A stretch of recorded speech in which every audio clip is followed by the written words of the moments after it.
Have you ever written something you knew you'd never send? Something your heart needed to say, but your pride refused to let go? Naomi had. The letter sat in the back of her journal, folded carefully, edges soft from being touched too many times. It was short, just a few paragraphs, but every word carried the weight of a story she never told. Naomi was 27, and life had taught her early that strength didn't always look graceful. She worked as a front desk assistant in one of those glass-walled firms where people wore ambition like perfume. Every morning she smiled, signed packages, and ignored the sting in her chest when others arrived in chauffeur-driven cars. Her mother was sick, her rent late, her dreams waiting on the other side of someday. She was tired, but still standing. Then came him. Julian Hayes. Billionaire. As the man whose name could move headlines. To her, he was just another elevator rumor, until the morning he stopped at her desk. He asked for a document that wasn't his to collect. She told him so politely. He smiled, said, "You're right," and walked away. The next day he came again. Then the day after that.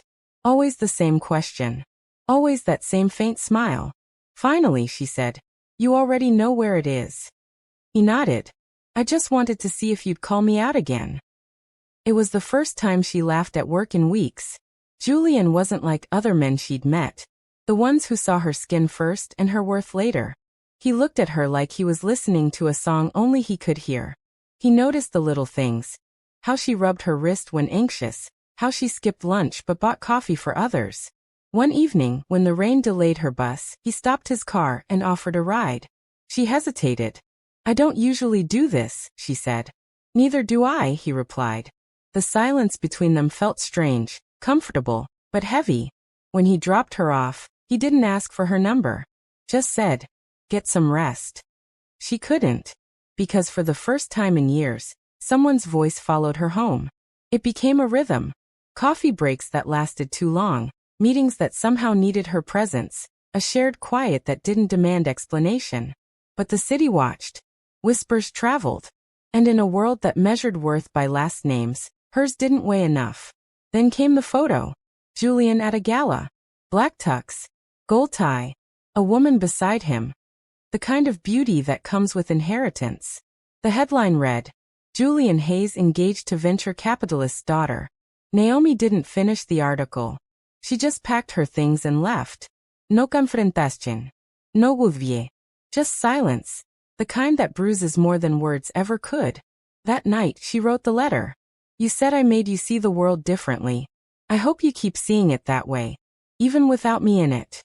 I wanted to be the one who made you choose love over power. But maybe power was the only love you ever trusted." She folded it neatly, sealed it, then stopped. Her hand froze halfway to the mailbox. She didn't send it. She couldn't. Because love that deep doesn't vanish. It lingers, even when it hurts to breathe. Months passed. Life got harder. Her mother's illness worsened. The bills piled up. Every job she took seemed smaller, every day heavier. But Naomi refused to bend. Pride became her armor. Until one night, everything fell apart. The hospital called. Her mother's treatment had to stop without payment. She sat in the hallway, fingers trembling around a phone she couldn't use. And then she heard it. Naomi. That voice. She looked up. Julian stood a few feet away. No security, no suit jacket, just worry etched into every line of his face. "What are you doing here?" she asked quietly. "I've been trying to find you," he said. "Your mother's doctor reached out." "You don't have to fix everything," she snapped. "I've fine." He stepped closer. "You were never fine. You were surviving, and pretending that was strength." She turned away, eyes burning. "I don't need your pity." "This isn't pity." His voice softened. "It's what people do when they care." He handed her an envelope. Inside, enough money to cover everything. She didn't look. She just shook her head. "I can't take this." "You can," he said gently. "And you will. Not because you're weak, but because you deserve a life that doesn't hurt this much." Her hands trembled. Then she broke, not from shame, but relief. For the first time in years, she let herself cry. Julian didn't say a word. He just sat beside her on that cold hospital bench, his hand resting quietly over hers, steady, unshakable. Weeks later, her mother came home. Naomi found a smaller apartment, one with light that filtered through gently in the mornings. She started over, slower, softer. One night, as she organized her desk, the letter fell out. The paper was worn, the ink smudged. She read it once more, then smiled. The kind of smile that comes from healing, not pretending. She picked up her pen and wrote at the bottom, "You weren't my rescue. You were my reminder that I was never broken." She didn't seal it this time. She folded it neatly and placed it back into her journal. Because maybe the letter was never meant to be sent. Maybe it was meant to be finished. Julian never asked about it. He didn't need to. He could see it. In her calm, in her laughter, in the way she stopped apologizing for existing. One evening, as they walked together through the city, he said quietly, "I'm glad I found you." Naomi looked up at him, eyes warm but steady. "You didn't find me," she said.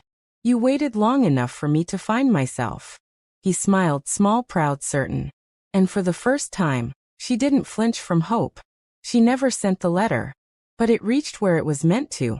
If this story spoke to you, don't forget to like, comment, and subscribe for more stories where love meets life.